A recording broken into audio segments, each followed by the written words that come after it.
Hola, el GG, soy Langolas, un emisario subespacial. Vengo a cumplir mi misión. ¿Qué? ¿Cuál es?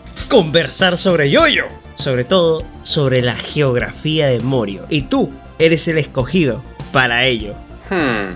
Un extraterrestre que necesita mi ayuda sobre yoyos. Qué bizarro. Bueno, has elegido al mejor. Soy catedrático en Historia y Geografía del universo araquiano.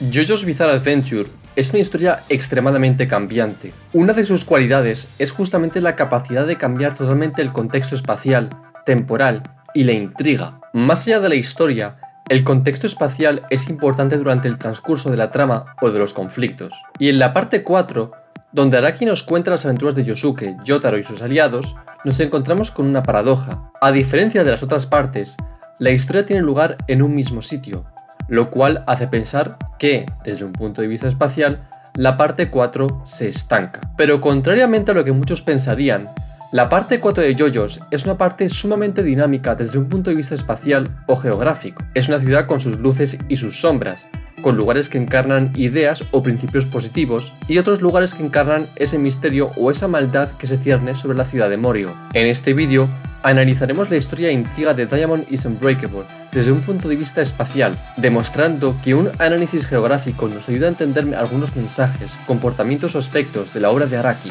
Como dijo el GG, el análisis geográfico es importante para poder comprender a mayor profundidad la parte 4. Esto se da porque cada zona de la ciudad tiene características propias. Como dijo McLuhan, el medio es el mensaje. Él se refiere a que el medio donde consumimos la información nos setea unas condiciones materiales para percibir los datos que veremos. Es diferente consumir una noticia en un periódico, en YouTube o en la televisión. Si nos situamos en YouTube, el hecho de ver contenido de Yoyo en el canal de JYO es diferente que verlo en mi canal o en el de el GG. El medio ya nos pone en un punto de partida con una preinformación. De la misma manera, los lugares en Morio ya nos dan cierta información de cómo será la acción y esto nos presenta una dinámica muy interesante, donde la aventura está planeada desde los lugares para determinar el tipo de experiencia por la que pasarán los protagonistas. Esto dota de vida a la aventura de una forma diferente a Stardust Crusaders, por ejemplo. La historia está ubicada en Morio. Araki usó a Sendai como lugar de referencia para poder generar una ciudad ficticia. Sendai es una de las ciudades más grandes de Japón. Es bastante antigua. Se hizo en oposición a lo que hoy conocemos como Tokio. La historia nos remonta al 1600. Es una ciudad con bastante historia, la cual está llena de conflicto, shintoísmo y catolicismo. Tradición frente a revolución, luces y sombras. Creo que Araki usó la idea de un Sendai anterior a la tugurización y posterior a la guerra, donde los dioses y la civilización se encontraban continuamente, dando pie a una ciudad inundado por lo mágico, donde los bosques son bastante prominentes. Es natural que una ciudad así se encuentre en un mundo supernatural como el de los stunts y las tribulaciones de Kira. ¡Ahí está, oficial! ¡Ese es el que gime cuando se rasca el culo! Como dije antes, lo mágico y lo real se desdibujan, generando lugares casi oníricos, donde sucede la acción. Esta ciudad tiene una serie de misterios que ocurren, los cuales son el encuentro de la vida y la muerte. La vida de la gente en Morio puede ser desaparecida en cualquier momento. Es interesante cómo Araki plasma este realismo mágico oriental en su obra. Sus historias de desapariciones me hacen recordar a un mito del Amazonas que se sigue contando. Cuando escuches una ave cantar, no la sigas, porque ella buscará robarte a ti como persona. En Morio también pasa esto, solo que el bosque y la ciudad están conectados. Entonces, lo seguro de las paredes se mezcla con lo animalizante del bosque. Podría seguir hablando de estos lugares, pero creo que LGG tiene una percepción interesante acerca de la fisicalidad de la ciudad de manera más concreta. Los misterios de los que nos habla Langolas son muy importantes para entender el rol de la ciudad en el transcurso de la historia. En toda obra de ficción, se necesita un contexto espacial, un paisaje, un ambiente. Una de las cosas por las que la obra de Araki se desmarca de los otros mangas es por el uso que hace Araki del espacio. La ciudad de Morio no solamente tiene su propia historia, sino que juega un rol en la historia, en la toma de decisiones de las personas o en la identidad de estos. Morio no es un decorado, es un actor de la historia, y este principio se aplica a todas las partes de JoJo's, pero especialmente a la parte 4. Federico Anzalone, que analiza la obra de Araki en su libro JoJo Bizarre Adventure, el diamante inclasificable del manga, nos habla del espacio como el tercer parámetro. El espacio es un elemento que está vivo y que va a influir en el resultado del combate o de la trama, pero en la parte que nos incumbe se hace mucho énfasis en dónde tiene lugar la acción. La intriga o combates se localizan en sitios muy concretos: el instituto,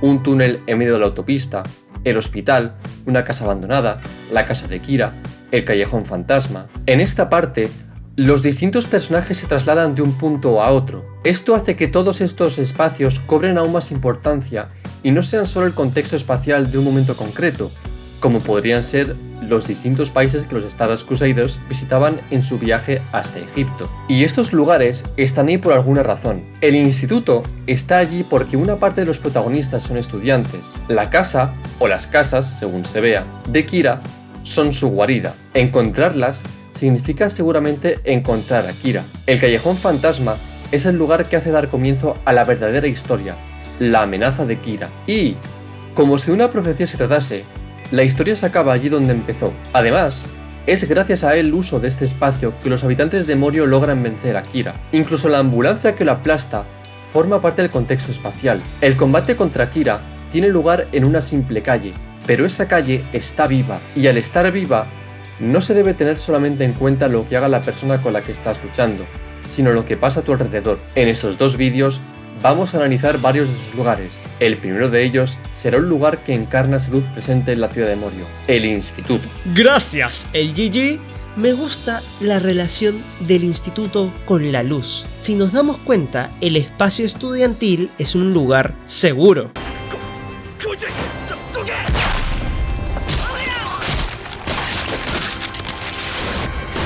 Casi siempre es un lugar seguro, porque la historia está situada en un momento histórico donde la juventud tenía una vivencia distinta de la escolaridad, sobre todo en un espacio predigitalizado, como lo es Morio. Como dijimos antes, la historia está basada en un Sendai pre-tugurización. El espacio escolar es donde los jóvenes se encuentran y establecen vínculos. Si analizamos la acción que sucede en el ambiente escolar, son espacios de encuentro seguro. Koichi habla con Yosuke y Okuyasu sobre sus problemas amorosos, por ejemplo. Si seguimos esta línea, el encuentro violento de Koichi con su amante es por fuera del espacio seguro. Creo que la elección de este espacio es por la relación con la escolaridad que tuvo Araki. Un espacio seguro donde pudo mostrar sus primeros dibujos, y por fuera del espacio, la violencia que sufría en su casa. ¿Tú qué opinas, LGG? Es una reflexión interesante. El colegio o instituto son lugares de suma importancia en nuestras vidas, y es por ello que el instituto de Morio es uno de los lugares que más vemos en toda la parte 4.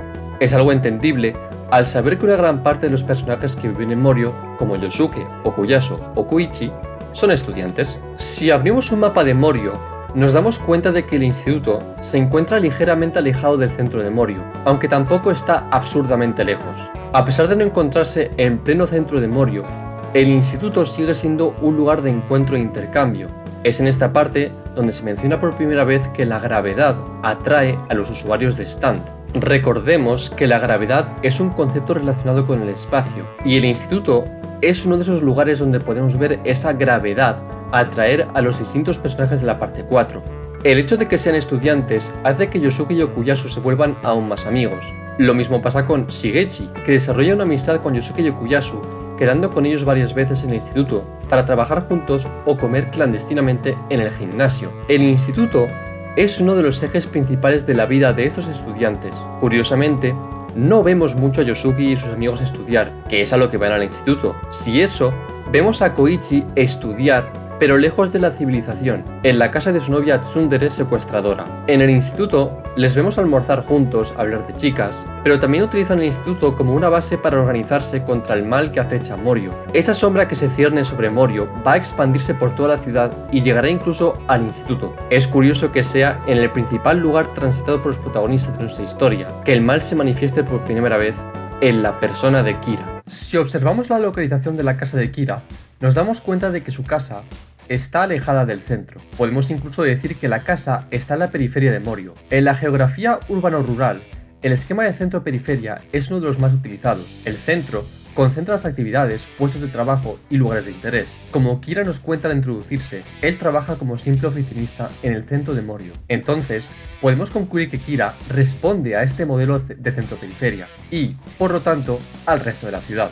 Kira transforma el instituto. El gimnasio es un lugar de descanso. Es allí donde Yosuke, Okuyasu y Shigechi se relajan para almorzar. Sabemos que hay una cierta tensión al saber que el profesor de educación física puede descubrirlos y echarlos, pero es una tensión agradable. Sabemos que no pasará nada grave. Kira, al hacer que la oscuridad se cierne sobre el instituto, cambia los parámetros. La tensión es diferente y sabemos que los protagonistas están en peligro. El espectador desea que Kira se vaya sin que lo descubran y sin crear conflicto, porque Kira no tiene ninguna razón para acabar con ellos, aunque tenga la capacidad. Y es lo que pasa, hasta que Shigechi decide intervenir cuando Kira está abandonando el instituto. Paradójicamente, el instituto vuelve a ser un lugar de encuentro, un lugar en el que esta gravedad vuelve a atraer a dos personas, pero esta vez la gravedad no va a atraer a dos amigos o dos enamorados. Esta vez, la gravedad provocará la muerte de Shigechi y el inicio de la búsqueda y captura de Kira por parte de los habitantes de Morio. Lo que era un lugar de encuentro, de amistad e incluso de amor, se convierte en un lugar de tragedia, muerte y oscuridad. Es verdad, el GG. Cuando Kira lleva consigo la oscuridad a otro espacio, con esto Araki nos habla de una ciudad dinámica que se mueve conjuntamente con sus pobladores. Estos espacios que damos por sentado cambian y puede haber oscuridad donde menos lo esperas. La parte 4 nos habla sobre que cualquiera podría ser Kira. Es una forma de decir que en tu trabajo, en tu escuela, en tu barrio, puede llegar cualquier persona, cualquiera podría deambular y traer consigo la maldad. A través de el medio es el mensaje, Araki subvierte la presencia de Kira en otro espacio y le da más presencia, más historia, más importancia. Porque al movilizarse en un terreno, sabemos que traerá consigo algo negativo, y es verdad. Con él vemos el egoísmo de otros estudiantes para ayudar a Shigechi y la importancia de Yosuke de ayudar a su compañero. El espacio tan amigable ha sido transformado por el antagonista y eso le da más valor a él como personaje y como amenaza. Mi nombre es Yoshikage Kira, tengo 33 años y vivo en la región noreste de Morio, un área con casas de verano. No estoy casado. Trabajo como empleado en una cadena de almacenes Kameyu. Todos los días llego a casa a las 8 de la noche en punto. No me gusta el tabaco y solo bebo ocasionalmente.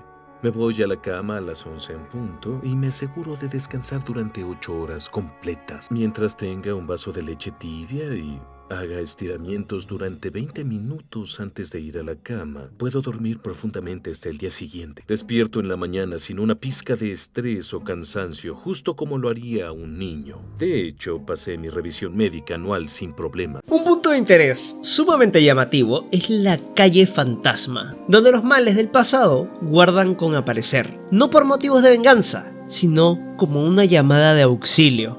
Cada ciudad tiene un espacio que sintetiza las necesidades de justicia de la comunidad, espacios donde el dolor se acumula y trae consigo a la muerte. Sin embargo, para este punto, quisiera que el SGG matizara la importancia de este lugar onírico. Muchas gracias, Lángolas. La calle Fantasma es en efecto uno de los lugares más importantes de toda la parte 4. Como ya mencionamos en el apartado del contexto espacial, la calle Fantasma es uno de esos lugares que van más allá del decorado. La calle Fantasma juega un rol muy importante en la trama e incluso participa directamente en ella. Pero antes de analizar su importancia en la trama, es interesante analizarlo de manera espacial. Los lugares raros o misteriosos suelen estar alejados de los centros urbanos. Lo curioso en este caso es que este callejón está literalmente en medio de la ciudad. Además, es relativamente fácil llegar hasta este lugar. No hace falta resolver algún acertijo o mecanismo, o usar alguna capacidad o habilidad especial. Lo que suele pasar es que uno llega por accidente,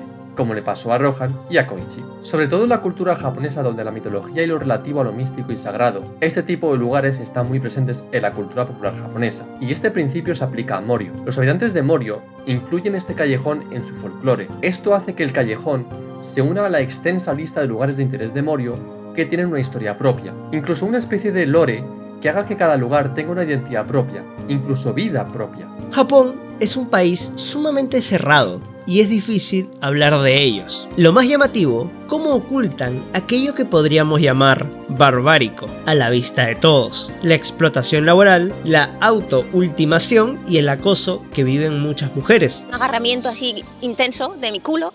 Y un chico llega y me agarra el culo y yo como... Me pegó un puñetazo en el estómago que me tiró al suelo y se me cayó el móvil volando. Por ejemplo, en los trenes es común de que haya chikan. Chikan es cuando alguien te agarra, un hombre normalmente, te agarra sin consentimiento, y pues eso ocurre muy seguido acá en Japón, especialmente para personas de preparatoria o bachillerato. Es muy común ver eso, entonces...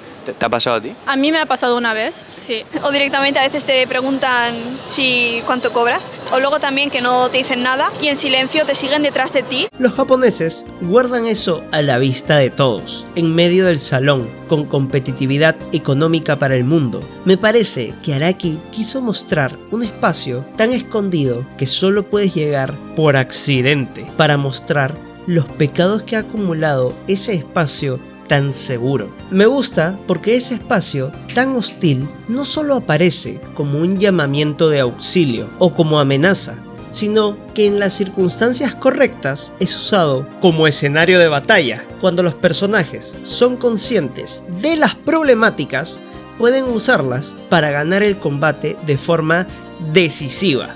Creo que Araki pone sobre la mesa el ser consciente de las problemáticas de las ciudades para poder ser escenario de transformación y no de únicamente sufrimiento. Como toda calle, el callejón fantasma nos hace pasar de un punto a otro, pero al ser callejón especial y de otra dimensión, el viaje evidentemente no es el mismo. Respecto a la trama de Diamond is Unbreakable, podemos ver el callejón fantasma como un lugar de transición, como un punto de inflexión. Hasta que Rohan y Koichi no conocen el callejón fantasma y la trágica historia detrás de él, la historia se resume en neutralizar amenazas menores en una ciudad que por lo general vive un periodo bastante tranquilo. Cuando conocemos el trágico final de Reimi, el tono de la historia cambia totalmente. Cuando Rohan y Koichi salen de ahí, ya no son los mismos. Koichi, que al principio es una persona bastante tímida y no segura de sí misma, empieza a entender que debe cambiar si quiere defender a sus seres queridos. Rohan, en cambio, siempre ha mirado por su lado. El hecho de que esté recluido en su domicilio es prueba de ello.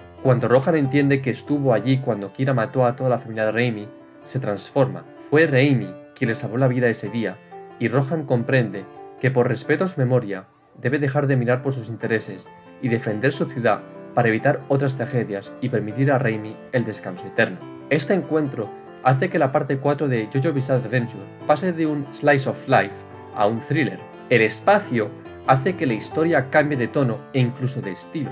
Aunque todavía tengamos combates o encuentros que no vayan a influir mucho en la historia, a partir de ese momento se nos recuerda constantemente que Kira sigue suelto y que la amenaza sigue ahí fuera. Me encanta cómo se distribuye físicamente el espacio en una muestra de cómo está distribuido mentalmente. Para Foucault, esto es así y se suele cumplir bastante en nuestra realidad material. Araki, para construir su ciudad, que está entre la ficción y la realidad, muestra esto.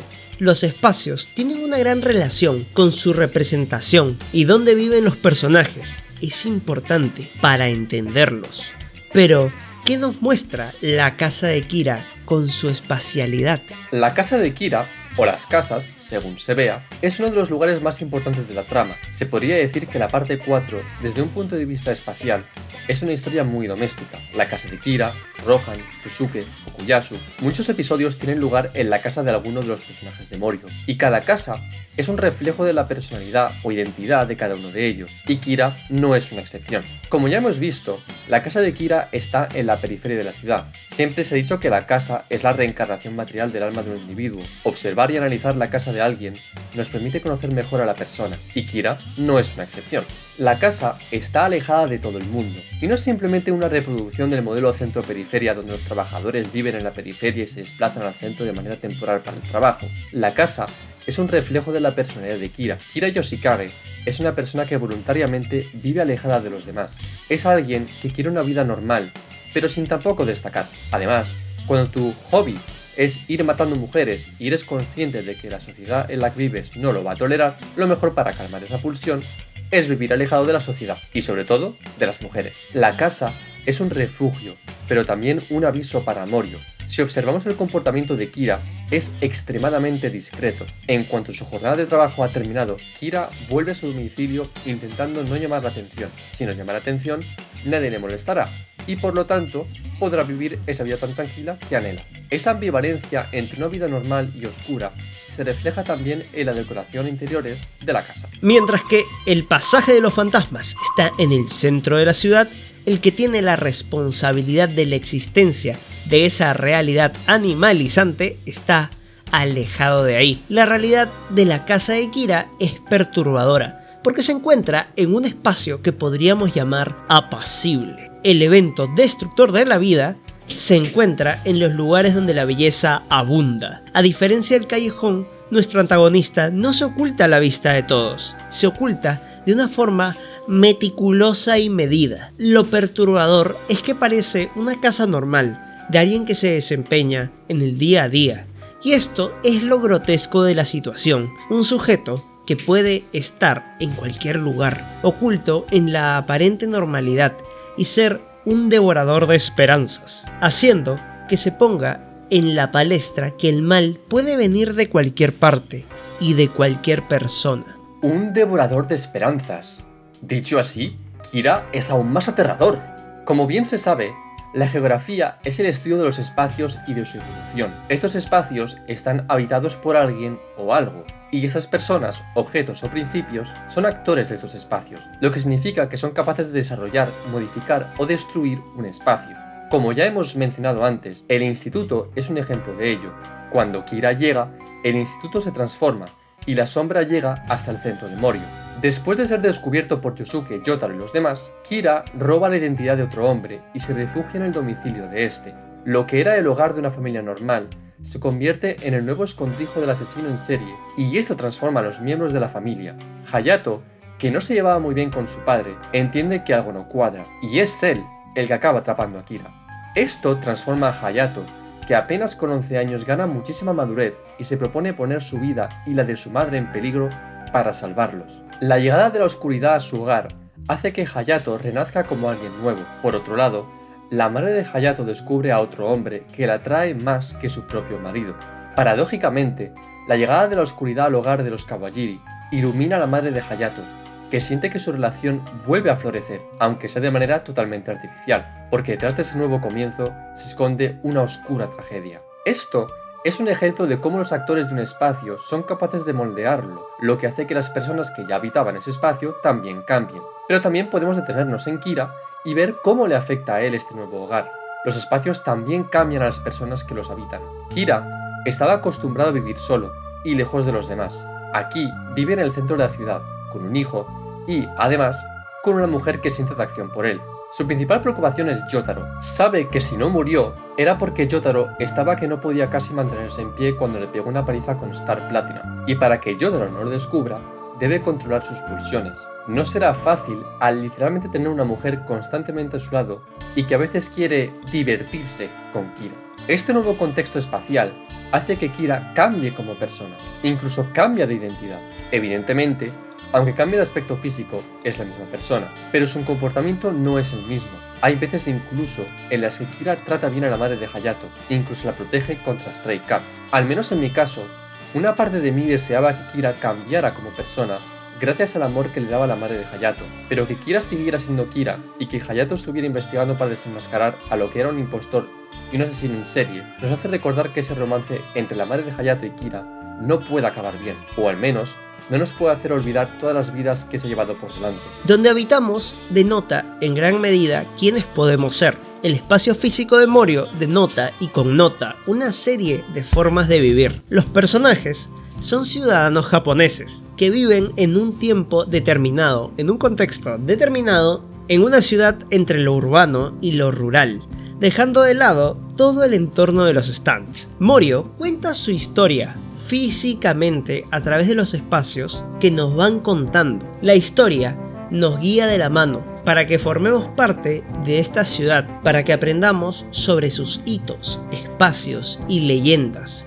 de una manera medida. Es una obra que parece un cuento que mezcla lo real con lo ficcional, como el realismo mágico de Arguedas o de Gabriel García Márquez. Como hemos podido ver durante todo este vídeo, no nos hemos movido de Morio. A pesar de ello, el contexto espacial es extremadamente cambiante y dinámico. Araki hace un esfuerzo por mostrarnos toda la ciudad. Al fin y al cabo, la ciudad de Morio es una reencarnación de la ciudad de Sendai, de donde viene Araki. Antes de que Kira aparezca, Araki se esmera en guiarnos por todo Morio, y no creo que sea por simple relleno para no introducir a Kira de un golpe. Cuando visitas cada lugar y te impregnas de su historia, folclore y simbolismo, la llegada de Kira es mucho más violenta. El ambiente de la ciudad cambia y sabes que Kira amenaza todo aquello o aquel con lo que te has encariñado. Kira transforma esos lugares. Cinderella muere en su lugar de trabajo, Shigechi muere allí donde entabló amistades y Hayato murió en su propio hogar, al menos en la primera línea temporal. Cuando un autor se toma su tiempo para mostrarte y presentarte un lugar y sus habitantes, te hace formar parte de su universo. Es por ello que la llegada de la amenaza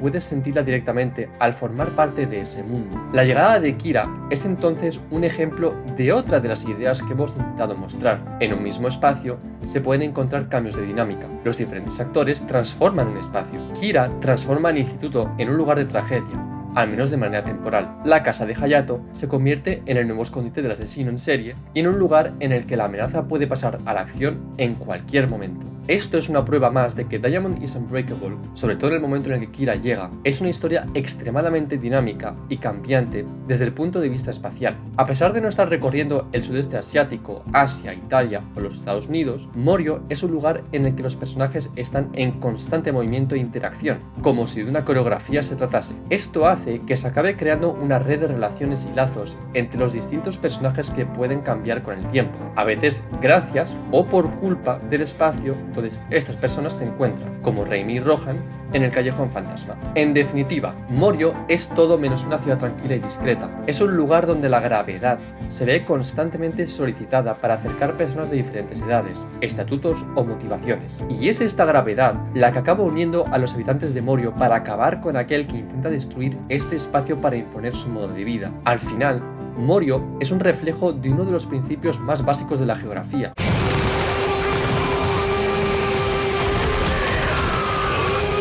La interacción y los conflictos entre los actores de un mismo espacio. Bueno, ¿qué te ha parecido esta primera conversación, Langolas? Parece mentira que se puedan decir tantas cosas de una ciudad tan tranquila a primera vista, y, al mismo tiempo, es una ciudad con muchas capas e información digna de analizar. En definitiva, la conversación ha sido interesante. Hemos desvelado lo que está por detrás de algunos espacios de Morio.